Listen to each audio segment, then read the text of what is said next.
Hey guys, Sinister here at Bad Company Gaming, and today I have Jim Dandy 1011 with me, my newest recruit here at Bad Company Gaming. So why don't you go ahead and tell us a little bit about yourself? Well, I play Battlefield all the time. I used to do Let's Plays on my other friend's channel for a while, and yeah, I figured I'd come over here and help Sinister do his Let's Plays and stuff since my other friend decided not to do YouTube anymore. And as you guys know, I've had a hard time keeping the channel up to date with fresh content. I just simply haven't had enough motivation to play the game long enough to get enough gameplay to actually turn it into videos. So, you know, throwing extra content up there is definitely not going to be a terrible thing for the channel anyway. Yeah. So we have some schedule changes and just channel updates we thought you should know about. You want to enlighten them on the first game we're going to play? I think the first series, I guess we were going to start, was Fallout 3, correct? Yes. We were planning on doing that about Monday, Friday, every week. Until we finish the game, of course. Until we finish the game, and then we have a few ideas for other games to play after we get done with that. We'll let you guys know about that a little later on. Yeah. So basically just live commentaries playing through the story mode of a single-player game. Yeah, it's going to be not very edited, if at all. We might have to speed up some things that are slow or whatever. Yeah, but you guys know how free roam games can be, walking across doing nothing for an hour. Well, it takes forever to try to get anywhere new on Fallout, so stuff like that we could just cut it out. Yeah. Unless someone said something stupid and hilarious, then we would delete it. Which happens quite often. Yeah. Let's see here. So, and then Tuesdays and Wednesdays right now, we just planned on Battlefield gameplay. Yeah. Thursday is going to be like a throwback Thursday type deal where we play about 30 minutes, 15 to 30 minutes of just old games like Halo 3, stuff like that. Not really that old, but just, you know, old enough to where they should still be getting attention, but they aren't right now. Yeah. And, yeah, Saturday and Sunday are both kind of open right now, and yeah, just free roam because most of the time I'm out of pocket on the weekends, so I can't really set a schedule for those days and be able to stick to it. So who knows where I'm gonna be? So yeah, there's also that situation. Yeah. So let's go ahead and talk a little bit about Battlefield 4 and its progress. How are you feeling about it? It's getting better. At first, I could easily say I was missing Battlefield 3 for quite a while there at the beginning. Oh yeah. But now I'm starting to like it more and more. The 416, as always, same thing in Battlefield 3. Just seems to be my best weapon. Still runs really well in 4. I mean, yeah, I like that factor. It's not quite as crisp. No. Of course, I say that, but then again, I mean, the entire game, Battlefield 4, is nowhere near as crisp as Battlefield 3 was, and that's really my biggest complaint with it. I mean, the features are cool, the loadout system is great. I'm not a huge fan of the perk upgrade system. Yeah, that's a little off. The way they balance the defibrillators and the ammo bags and the mortars and the PLDs, you know, whatever, they did pretty good with that. But I am rather disappointed that the gunplay and the vehicle mechanics are nowhere near as fluid and crisp as they were in Battlefield 3. All that to say, though, I mean, from where it's come from, it is quite enjoyable and quite nice right now. We're not getting the hideous rubber banding on Conquest. You're not dying around corners anywhere near as often. It definitely still happens, but it's nowhere near as bad. We can actually drive boats around on Parasite Storm you can actually without, drive boats around. Yeah, that was awesome. We tried to go on an epic kill streak with the rib boat, and whoever was on the minigun, it would just like jerk your minigun around because of the rubber banding and the legs. So it was almost impossible to aim at anything.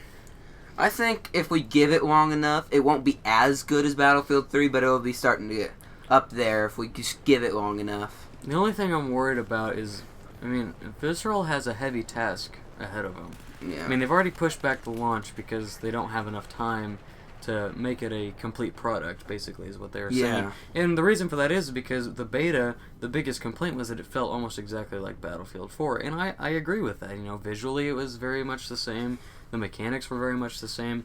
So I think what they're doing is they're just like completely overhauling the game, which is why they've all of a sudden asked for another 6 months of development time. So, the beta now is probably going to be nowhere near the final product. I was pretty, set. I was like, this beta's a little early, but it's probably going to be pretty close. Yeah. Something that I'm sad about is once games start getting old, like Battlefield 3 starting to get there, hackers and everything will start taking over. And I have a feeling, since they're doing what Call of Duty is doing and coming out with Battlefield 2 soon, in my opinion, that their games are going to start getting more and more hackers in them. Like, Battlefield 3 the other day with one of my friends, someone had this fly glitch on. Basically no clip, and that was a pain to deal with. Hackers are going to be a problem. I'm not too worried about it because, for right now, Bad Company 2 and earlier Battlefield games are still running their servers, but GameSpy Arcade went bankrupt, as many of you guys know. And so unless EA can buy up the servers or figure out some sort of workaround, the online servers are going to be done for Bad Company 2 and earlier Battlefield games. It really is a disaster. Bad Company 2 was phenomenal when people were actually playing it. I still miss that game to this day. You just can't find a full match to play in, No. unfortunately. So, I wouldn't say I'd be, oh gosh, that worried about it. All that to say, though, the console community is nowhere near as prone to hacking as the PC community for obvious reasons. And now with these new consoles and updated encryptions and whatnot, it's going to be even harder for hackers to figure out how to do it, let alone figuring it out in the next year or two while the systems are fairly new. Yeah. I'm just glad to say I don't think there'll be as big a hacker problem on Battlefield as Call of Duty. I think we're by far better than that as the Battlefield community. Call of Duty it seems like they get ridden with hackers way too quickly. Well, it's because Call of Duty uses the same engine over and over and over and over and over. True. Battlefield has had a separate engine every single time. Yes, the exactly. Frostbite 2 engine for Bad Company 2, Frostbite 3 for Battlefield 3, and honestly, I'm not sure why they went to Frostbite 4 for, No, we're on Frostbite 2 for Battlefield 3, and then Frostbite 3 for Battlefield 4. It makes no sense whatsoever.